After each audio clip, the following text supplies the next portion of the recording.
സംസ്കൃത സിനിമയിലെ ആദ്യ വനിതാ സംവിധായികയായി ശ്രുതി സൈമൺ. ആലപ്പുഴ തൃക്കുന്നപ്പുഴ MTUP സ്കൂളിൽ സംസ്കൃത അധ്യാപികയായ പെരുമ്പാവൂർ സ്വദേശിനി ശ്രുതി സംവിധാനം ചെയ്ത ധർമ്മയോധ എന്ന സംസ്കൃത ചിത്രം ജനുവരിയിൽ റിലീസ് ചെയ്യും. ചെറുപ്പം മുതൽ സംസ്കൃത ഭാഷയോടുള്ള താല്പര്യമാണ് അധ്യാപികയായ ശ്രുതിയെ പൂർണ്ണമായും സംസ്കൃതത്തിൽ ഒരു സിനിമയെന്ന ലക്ഷ്യത്തിലേക്ക് എത്തിച്ചത്. സംസ്കൃത ഭാഷയ്ക്ക് അർഹമായ പ്രാധാന്യം കിട്ടുന്നില്ലെന്ന് മനസ്സിലാക്കിയാണ് ആദ്യമായി സ്വപ്നത്തിലേക്കുള്ള യാത്രയെന്ന ഹ്രസ്വചിത്രം ഒരുക്കിയത്. ലോക സംസ്ഥ സുഗനോബൗന്ത് എന്ന സംസ്കൃത ഹ്രസ്വചിത്രവും സംവിധാനം ചെയ്തിട്ടുണ്ട്. ഇതിനെല്ലാം നിരവധി അംഗീകാരങ്ങൾ ശ്രുതിയെ തേടിയെത്തുകയും ചെയ്തു. പൂർണ്ണമായും സംസ്കൃതത്തിലാണ് ധർമ്മയോധ എന്ന ചിത്രം ഒരുങ്ങുന്നത്. കാശ്മീരിലും ഹിമാചൽ പ്രദേശിലുമായിരുന്നു ചിത്രീകരണം.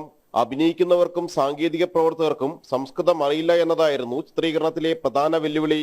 വിക്രം രാജ്പുത് എന്ന വ്യോമസേന ഉദ്യോഗസ്ഥൻ കാശ്മീർ പാകിസ്ഥാൻ അതിർത്തിയിൽ ഹെലികോപ്റ്റർ അപകടത്തിൽ പെടുന്നതാണ് ഇതിവൃത്തം.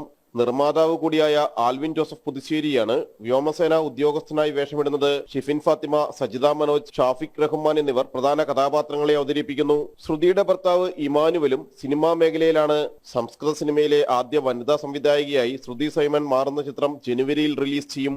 ജനം, കൊച്ചി.